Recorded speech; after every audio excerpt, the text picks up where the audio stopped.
ver aqui o corte do UOL que eu gravei ontem sobre Daniela Lima e os ataques dos bolsonaristas e o ataque bolsonarista. Reinaldo Azevedo vai sair do portal. Bom, vocês ficaram sabendo, né? Reinaldo Azevedo vai sair do portal UOL. O portal contratou 2 bolsonaristas grandes aí para o seu elenco, mas aparentemente eles não fazem sucesso de público, enquanto a Daniela Lima faz, né? Vamos falar sobre os bastidores da notícia, o bastidor aqui desse campo jornalístico no Plantão do Meteoro.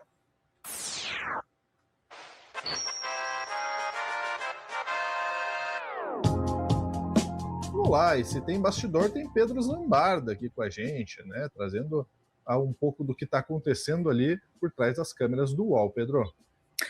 Olha, Lúcio, Reinaldo Azevedo anunciou a saída dele do UOL numa live aí do programa dele, Olha Aqui, né? Mas o corte não é sobre o Reinaldo Azevedo, é sobre a Daniela Lima. Eu estava conversando com amigos que eu estava temeroso, assim, sobre o que poderia acontecer com a Daniela Lima, porque o UOL é um grupo de comunicação gigantesco, é o segundo maior portal mais acessado no Brasil, está completando 30 anos neste ano, surgiu em 96, né? E eu estava achando que eles estavam indo para uma linha, Lúcio, conservadora bolsonarista, entendeu? Estavam aumentando o elenco ali, meio que para fazer oposição ao governo Lula nesse ano eleitoral. Só que o que acontece é que, assim, o público do UOL está rejeitando essas mudanças. E eu vou mostrar para vocês numa live que foi assistida pelos meus amigos, e eu vou mostrar como é que estava o chat.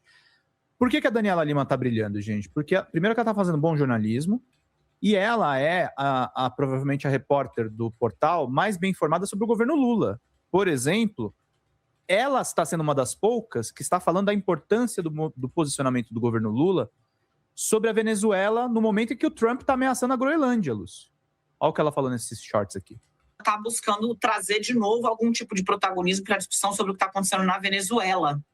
Tá?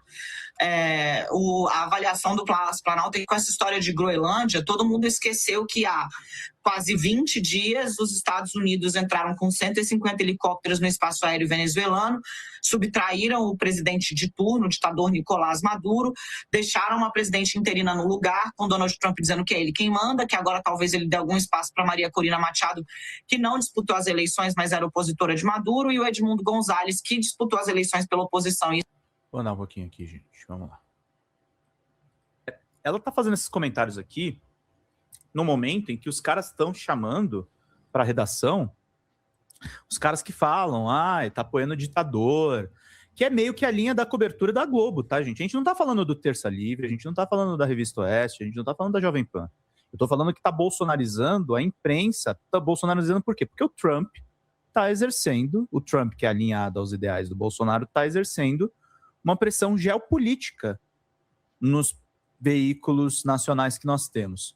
E aí eu tenho alguns amigos que acompanharam as lives recentes do UOL, Lúcio, e aí eu tô com alguns prints aqui, exclusivo do Meteoro, tá, gente? Vocês não vão ver em nenhum outro lugar.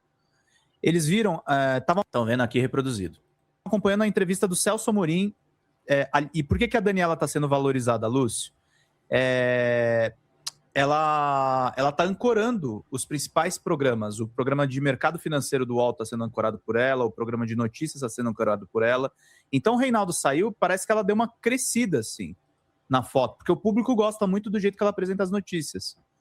E aí o Zé Fux, que é um bolsonarista, aparece para comentar às vezes. E o comentário é esse aqui, tá, Lúcio? Chat ao vivo, 3 mil pessoas assistindo. Ele falando do Fachin e a preocupação do Fachin com o Toffoli e o papel do STF. A Paty, tchau, gente, parei agora. A Kika, nem pisco o olho, Regis da Tecnatran. Ixi, lá vem o velho travado bolsonarista. Fazer o que faz... fazer o quê? Faz parte da democracia, mas eu não perco meu tempo. Romário Nunes, Fux estragou o programa. Horrível, horrível. Várias carinhas de vômito. Aí outra print aqui que a gente traz para vocês. Lascou o Toffoli. É inacreditável você, José Fux, falar. Fux estragou o programa. Credo, gente. Quanto o UOL deve para o Bolsonaro? Pati Bueno, socorro Deus. Kika, fui. Não dá para ouvir o golpista. Ana Paula Neves. Dani maravilhosa, que bom ter você aqui. Eles estão opondo a Daniela Lima com os outros colunistas. Desculpa, gente, peraí. Deixa eu pegar aqui o terceiro print. Josué Ramos, revista UOL Oeste agora, PQP. Nezele Fagundes, esse comentarista lê um texto, ênfase, nada. Ana Paula Neves, demora muito esse comentário dele. Lea Castro, não tem outro comentarista menos pior do que esse José Fux, relacionando com o ministro Luiz Fux. Esse cara Boa é muito recepção, ruim. Carinho da galera. Clique mandou pra gente, momento terra plana do leste sem filtro. Ainda bem que é gravado, acaba logo. Os melhores jornalistas, aí aparece um bolsonarista aqui elogiando Augusto Nunes, Ana Paula Henkel e o pessoal da Oeste. Tá rolando uma briga no público do UOL, entendeu, Lúcio? Uhum. Aí a Sônia Maria, além de ser chata, é golpista, como o UOL contrata um ser desse? Aí aparece os bolsonaristas mandando coraçãozinho pro Fux. Pati Bueno, não dá, gente, eu amo a Dani, mas partiu. O Regis mandou, repara que o UOL colocou o Fux para fazer comentário pré-gravado. Tereza Márcia, meu Deus, só escândalo, hein? Quem escreveu esse negócio, diz o Renato, para ele ler? Então, Lúcio, e é importante a gente falar disso, eu não tô aqui fazendo torcida nem pelos colegas, eu quero que todo mundo ganhe bem, trabalhe bem, mas tá rolando umas brigas aí e tá rolando uma forçação de barra para empurrar comentário conservador. E só para dar um contexto, o Zé Fux não só grava vídeo, mas ele escreve. E aí ele nos atentou o público com esse texto aqui, ó. Por que o PT e a esquerda global não falam mais de Javier Milei? Vamos entender aqui juntos. Durante a campanha eleitoral e principalmente depois da sua posse, em dezembro de 23, o PT e a esquerda internacional martelaram, em ritmo de batistaca, a narrativa de que o presidente libertário da Argentina, libertário, veja, não é de extrema-direita, hein? Javier Milei era um fascista e um representante da extrema-direita que turbinaria a pobreza e levaria o país ao caos. No auge da campanha, um grupo de 100 economistas progressistas de vários países, entre eles o francês Thomas Piketty, chamado de Picaretti, chamando de picareta, né, José Fux, por alguns dos seus críticos no Brasil, chegou a lançar um manifesto dizendo que sua eleição e a implementação das suas propostas provocariam uma devastação sem precedentes na economia argentina. Nos primeiros meses de governo, com os inevitáveis efeitos colaterais da terapia de choque, implementada por Milei para tirar o país da hiperinflação e recolocá-lo nos trilhos, a turma do Eu Não Disse desceu a ripa nele nas redes sociais.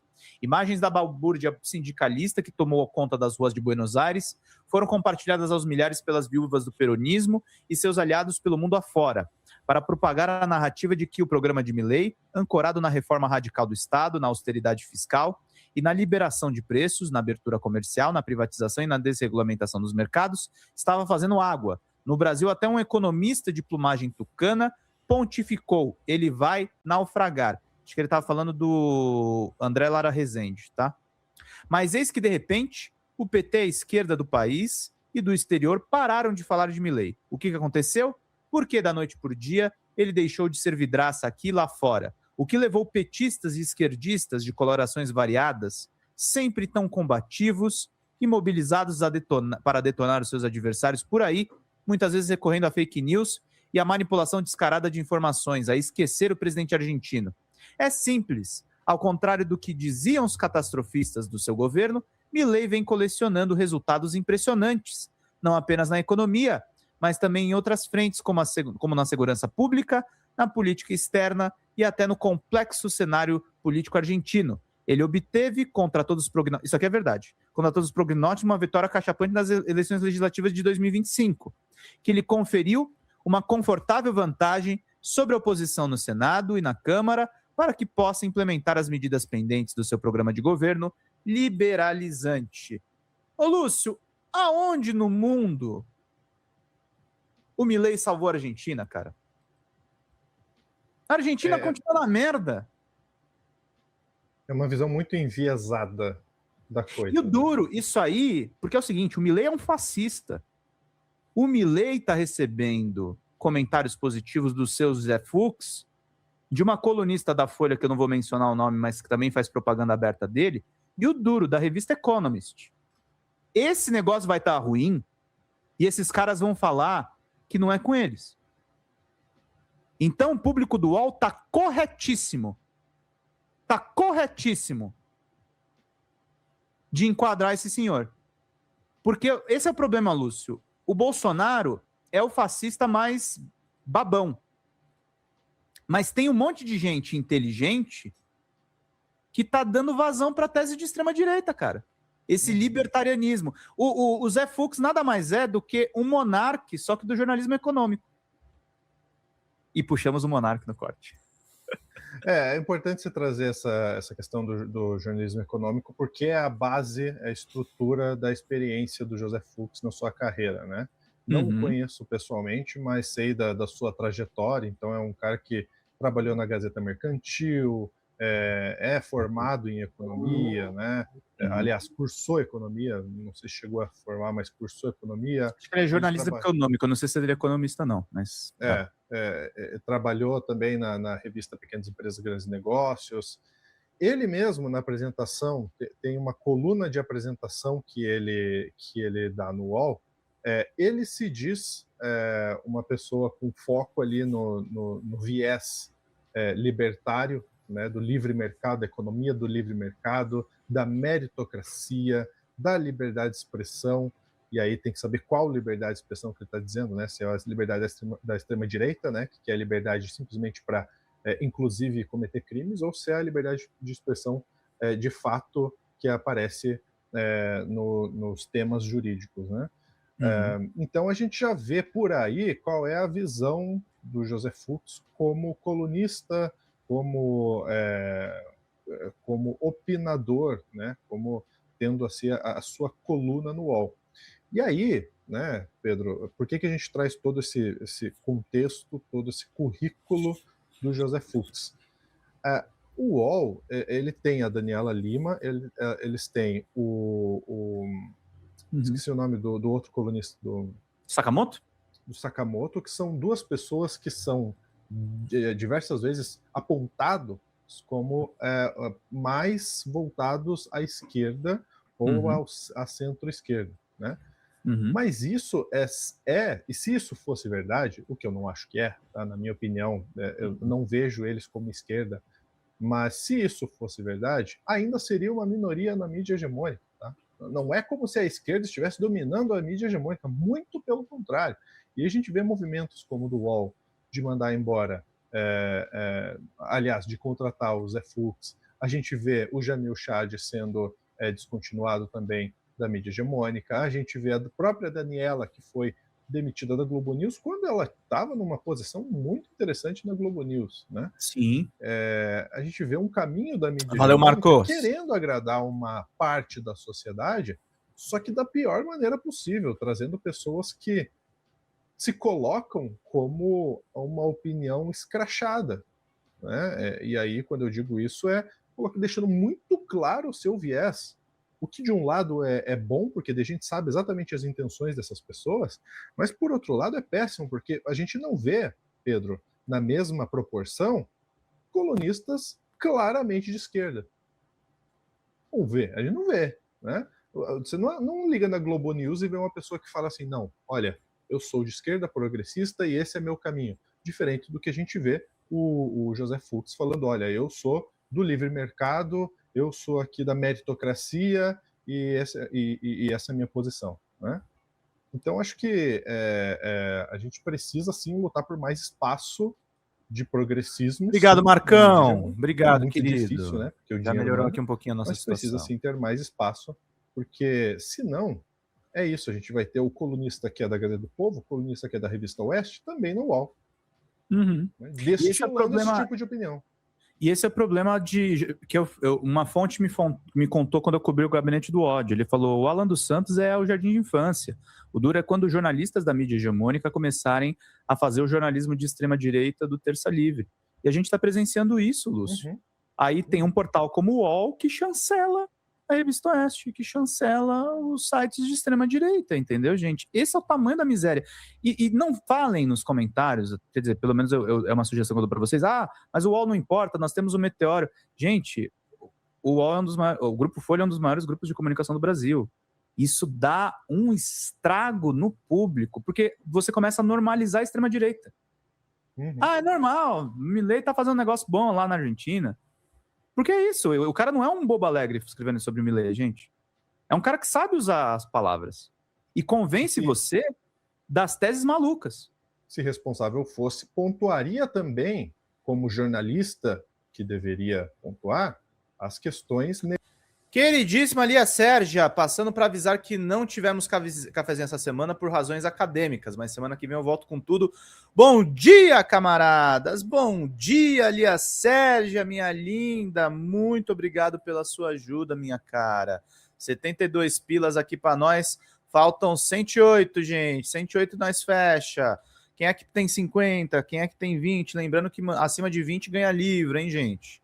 Mandem contribuições que a gente precisa muito do apoio de vocês. Cadê os membros? Alguém manda 2 membrinhos aí pra gente ficar tranquilos. Vamos lá. Negativas dessa política econômica do Milei, como, por exemplo, empréstimos absurdos que não tem como pagar em longo prazo. Não tem como pagar.